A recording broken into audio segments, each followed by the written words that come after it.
public interest. Egypt's army chief defends the ouster of Mohamed Morsi. A body found in northern Mali is thought to be that of the French hostage Philippe Verdun. We must confess that we underestimated that particular task. And Zimbabwe's Electoral Commission admits there were problems in the early voting exercise for security personnel. Hello there, welcome to Africa Live, CCTV's new program that brings you African and global news from all perspectives. I'm Ramanyang in the Kenyan capital, Nairobi. Here's what we have lined up for you in the next 30 minutes. Ethiopia is to join the WTO in 2015. We'll be taking a look at what this means for one of the world's fastest growing economies. And yet another doping controversy in athletics. Sprinters Asafa Powell and Tyson Gay failed their drug tests. Let's start, however, in Egypt, where facing unrelenting pressure from the Muslim Brotherhood protesters, Egypt's military chief, General Abdel Fattah al-Sisi, sought to justify his decision to remove Mohamed Morsi from office, saying on Sunday in a televised speech that the Islamist leader had violated his popular mandate and antagonized state institutions. Now, the comments by General al-Sisi, his first ever since the president's ouster nearly 2 weeks ago, came as the interim designated prime minister pushed ahead with talks to form a new cabinet this week. Many in the international community fear the ouster of Morsi, Egypt's first democratically elected civilian president, would undermine the country's overall transition to democracy. I spoke to the former president in November and we called for a national dialogue, which would not have been led by us. But we were afraid that the rift between the leaders would continue to trickle down to the Egyptian people and cause a very deep divide between Egyptians. The people's freedom of choice for their leaders is one thing that is not up for bidding within religion. Not for saying we either follow legitimacy or no deal. No, this is a trial period as a ruler. If it is successful, then the leader is successful. If it fails, then the leader fails. But don't ever say that this is about religion and the people against it are fighting religion, because this is misrepresenting what is really happening. Comments there from Egypt's defense minister and, of course, the general in charge of the events of July 3rd, Abdel Fattah el-Sisi. Now, since the ousting of the Egyptian president, Mohamed Morsi, several Muslim Brotherhood leaders have been detained by the current authorities. Media outlets supporting the Brotherhood have also been blocked, and that's a move that has alarmed national and international organizations. CCTV's Adel Ekmakruhi has the details. The night the Egyptian defense minister announced Morsi's oust, many Egyptians turned the channel to watch reactions from the Brotherhood supporting media. But they were all black. 17 television channels were shut down immediately after the announcement, all supporting the Brotherhood. Even their political party's daily newspaper, The Freedom and Justice, was not published for days. Moreover, many of the Guidance Bureau leaders were detained that same night. The official announcement was that they were accused of inciting violence, but the rush indicated that all what was taken against the Brotherhood were not legal measures. The state and the armed forces did not take any exceptional measures during the previous days against any person. And the proof for that, there are many members of the Islamic stream who freely move. This was a direct violation of law. We have been always calling that no media will be shut except with a court order. But during revolutions, there is what we know as precautious measures, and they had a reasonable argument. These people were inciting violence. What happened showed that the Egyptian state is the same, with all the violations that we have been suffering from for years. What the Brotherhood did to its opposition, it is now facing. On Monday, July 8th, Egypt woke up on the screams of a bloodbath. 51 dead and around 500 injured from the Brotherhood supporters in clashes with army troops during a protest at the Presidential Guard. Only 2 were dead from the army. Hundreds were detained for their involvement in these clashes. Some of them say they have been tortured. We are very sorry for the lives lost, and we demand immediate investigation. We cannot say whether there is a violation from the army or not ahead of the investigation. Because if there were evidence that the Brotherhood members tried to attack an army building where Morsi is being held, then this will be a different story. It will then be a crime. So we need to see the results of the investigation first. We cannot guarantee the integrity of the investigators. The committee was formed by the army-backed interim president, and he didn't even mention the names of the investigators. Despite all the reported violations and the international concerns, Egypt didn't witness any street movement against what happened to the Brotherhood, except at Rabaa Square, where Morsi's supporters are sitting in. Some of the Brotherhood opponents are accepting this type of revenge against them.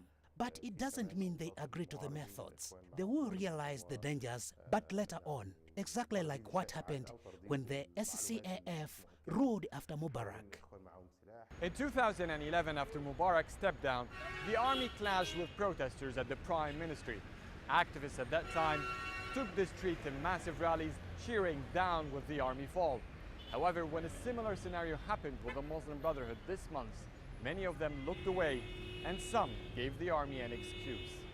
Adil Mahroui, CCTV, Cairo. Now, in another development, at least 3 people have been killed and 17 more wounded early on Monday in Egypt's North Sinai province when suspected militants used rocket-propelled grenades to attack a bus carrying workers employed at a cement factory. That bus was fired on in the city of El Arish at the center of a sharp rise in Islamist militant attacks in the lawless region bordering Israel and the Gaza Strip since Egypt's President Mohamed Morsi was ousted by the military on the 3rd of July. The Egyptian army is working hard in intensifying the arrest of those behind these attacks. Hardline Islamist groups based in northern Sinai have intensified their attacks on police and soldiers over the last 2 years, exploiting a security and political vacuum following the 2011 uprising in which the former president Hosni Mubarak was ousted from power. Also on the continent, the body of the French geologist Philippe Verdon has been found in Mali. That's according to Radio France Internationale. On Sunday, Verdon was taken hostage by Al-Qaeda's North Africa wing in November 2011. The French President François Hollande said in his speech on Bastille Day, it was possible that Verdon died several weeks ago, but his death was not officially confirmed. Citing a source close to the matter, RFI said that DNA checks showed that the body found in the northern end of Mali was that of Verdun, and it would be repatriated to France in a matter of days. Al-Qaeda's arm in the Islamic Maghreb said in March it had beheaded him in response to France's military intervention in Mali. Hollande justified that intervention partly by saying it would prevent northern Mali from being used as a launchpad for Islamist attacks in Africa and the West as well. Time for your first break here on Africa Live. Here's what's coming up next.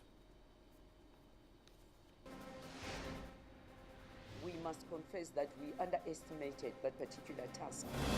Zimbabwe's Electoral Commission admits there were problems in the early voting exercise for security personnel. We'll tell you why when we come back.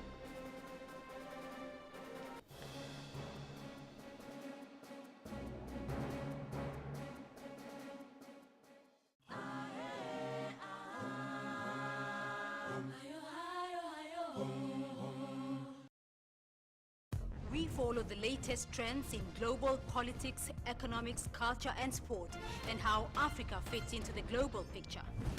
You decide what's important. We need a trade and justice. Africa's future will be determined by Africa. For women's equal opportunity, for a better life. We have to change something, and it's not the outsiders. Talk Africa, a new voice for the world.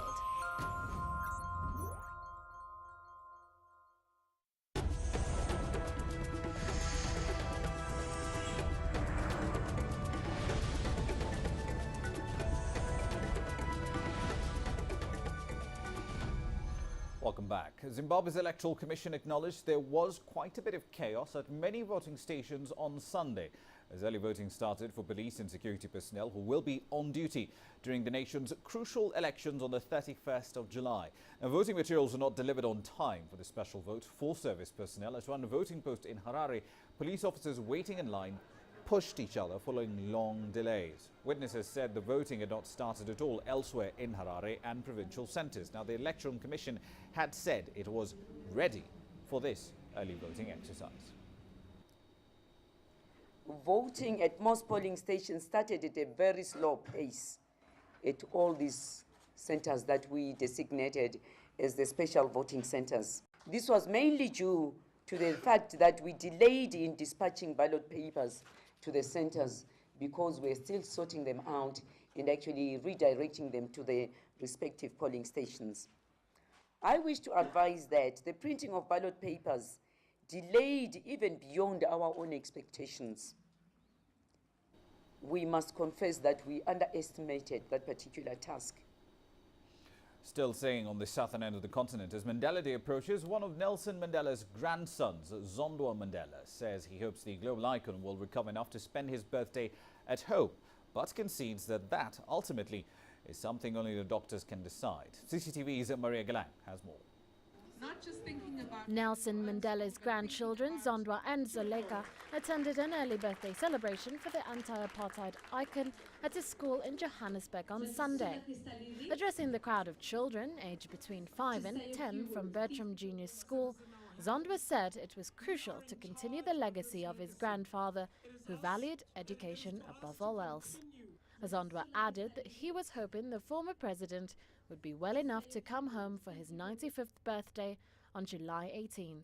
Our intention really is just to have a small lunch. If he was there seated with us, I think that would be good enough. And you heard that he might be home? We're hoping. Really, it's a medical thing, and we're hoping that through his treatment, he has a speedy recovery. Zondwa took a photograph of the children during the day-long celebrations, which he said he would bring to his grandfather, also known by his clan name Madiba. Yes, we'll definitely appreciate it. I should be seeing him during the course of the week, and we'll definitely show him the photo. And how have you been able to talk to him on past visits? Have you been able to show him things like photos? We've been able to communicate with him, yes, and he responds well to touch and voice. July 18th is Mandela Day, and people all over the country will be given 67 minutes of their time to help the community in honor of the former president, who is spending his 37th day in hospital in Pretoria for a severe lung infection. On Saturday, former South African President Thabo Mbeki said he was confident his predecessor's health would improve and the alien anti-apartheid hero would be released to recuperate at home. Mandela's wife, Graça Machel, told local ENCA News he was showing signs of improvement. Mandela was elected president of a multiracial South Africa in 1994, 4 years after being released from prison. Maria Galang, CCTV.